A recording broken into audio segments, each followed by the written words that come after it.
Friends, நம்ம விஜய் மல்லி ஸ்டோரியில் வந்து பார்த்தீங்கன்னா ரேணுகாவாக இருக்கிறது தான் வந்துட்டு சுடர் அப்படின்னு சொல்லலாம். இப்போ ரெட்டை வேடத்தில் தான் வந்துட்டு பார்த்தீங்க அப்படின்னா வந்துட்டு எபிசோட்ஸில் இவங்களோட கேரக்டர்ஸ் எல்லாமே காமிச்சிட்டு இருக்காங்க. ஸோ ரேணுகாவாக இருந்தா அப்படின்னா வந்துட்டு கண்டிப்பாக விஜய் அண்ட் மல்லி சேரவே முடியாது. ஏன்னா எல்லாருக்குமே தெரியும், முதல் வைஃப் இருக்கும்போது சட்ட ரீதியாகவும் சரி மன ரீதியாகவும் மல்லி ஒத்துக்க மாட்டாங்க. ஸோ அதனாலேயே வந்துட்டு இந்த மாதிரி விஷயங்கள் எல்லாமே கொண்டு வந்திருக்காங்க டேரக்டர் அப்படின்னே சொல்லலாம். ஸோ இன்னொரு விஷயம் என்ன அப்படின்னா வந்துட்டு இவங்க சுடராக இருக்கிறது முக்கியம் இல்லை, ஆனால் பெரிய பூகம்பமாக தான் இருக்காங்க.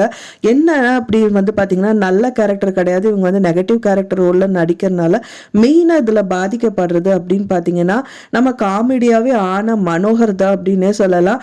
ஸோ ஏன்னா அவங்கள தான் வந்து வச்சே செஞ்சுட்டாங்க அப்படின்னே சொல்லலாம். ஸோ இப்போ வந்து அவங்க கிட்ட மாட்டிகிட்டு இருக்கிறது வந்து பார்த்தீங்கன்னா நிஷா தான். ஸோ அவங்களையும் வந்து வலிவை செம்மையாக படுத்து எடுத்துக்கிறாங்க அப்படின்னே சொல்லலாம். இவங்க மட்டும் வந்து கண்டிப்பாக ரேணுகா இல்லை அப்படின்னு சொல்லிட்டு அவங்களுக்கு தெரிய வந்துச்சு அப்படின்னா ஃபர்ஸ்ட் கோவப்படுறது அப்படின்னு பார்த்தீங்கன்னா இவங்க 2 பேராக தான் இருக்கும். ஏன்னா வந்து பயங்கர அவங்க கிட்டேயாவது கொஞ்சம் நடிக்கிறது அது இதுன்னு தான் போயிட்டு இருந்தது. பட் இவங்களை வந்து தூக்கி அடிக்கிறது, அவங்கள போட்டு வந்து தம்சம் பண்ணுறதுங்கிற மாதிரி நிறைய விஷயங்கள் பண்ணதான் செஞ்சாங்க. ஸோ அதனாலேயே அவங்களுக்கு செமையாக கடுப்பாயிட்டு இன்னும் நிறைய விஷயங்கள் பண்ணதான் செய்வாங்க அப்படின்னு எதிர்பார்க்கலாம். இன்னொரு விஷயமா வந்து பார்த்தீங்கன்னா அவங்க சொல்றது வந்துட்டு பார்க்கும்போது வந்துட்டு யாரும் அனுப்புன ஆள் அப்படிங்கிற மாதிரி நம்ம எதிர்பார்த்தோம். பட் ஆனால் அவங்க பேசுறதெல்லாம் வச்சு பார்க்கும்போது அவங்க முதல் தப்பிச்சு ஓடிடலான்னு வந்து பார்த்தாங்க. இப்போ வந்து என்னை அள்ளி போட்டு கொண்டு வந்து மல்லி வந்து திரும்பவும் கூட்டிகிட்டு வந்துட்டா அப்படிங்கிற மாதிரி ஃபீல் பண்ணுறாங்க. கூட்டிகிட்டு வந்தாலும் என்ன, அவங்க வீட்டில் வந்து பெரிய ஆள் நிறைய வசதி வச்சுருக்கோம், அங்கே ஏதாவது வந்து சுருட்டலாம் தான் வந்திருக்காங்க விஜய் வீட்டில், அன்னபூர்ணி அம்மா வீட்டில் தங்கிருக்கு. ஆனால் அங்கே ஒன்றும் இல்லைன்னு தெரிஞ்சதுக்கப்புறம் தான் ஓட நினச்சிருக்காங்க.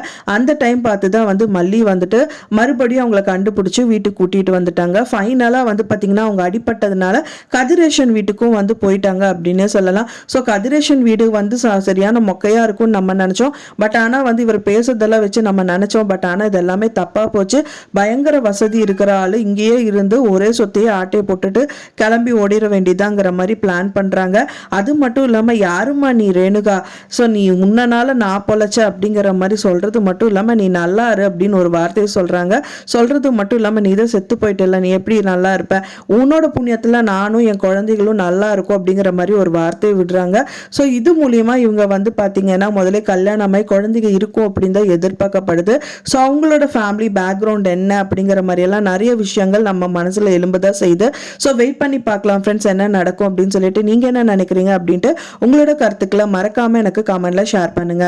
நான் சொன்ன இந்த தகவல் உங்களுக்கு பிடிச்சிருந்தா ஃப்ரெண்ட்ஸ் மறக்காமல் லைக் பண்ணுங்க, ஷேர் பண்ணுங்க, கமெண்ட் பண்ணுங்க, சப்ஸ்கிரைப் பண்ணுங்க. மேலும் இன்னொரு மல்லி சீரியல் அப்டேட்டோட நெக்ஸ்ட் மீட் பண்ணுறேன்.